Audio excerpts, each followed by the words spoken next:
Speaker साहब, मैं मेरी पार्टी की जानिब से लासया नंदिता सायन्ना जो हमारे साथ के इस बार के एमएलए थे, उनके पुरसे के लिए खड़ा हुआ हूं।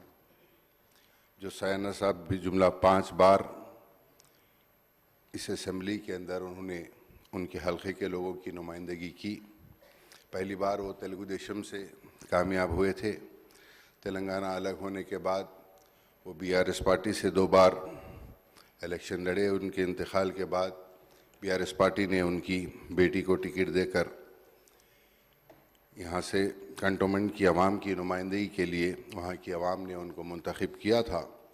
बड़ी अफसोस की बात है कि बहुत कम उम्र के अंदर वो एक एक्सीडेंट के अंदर इस दुनिया को छोड़कर चले गए।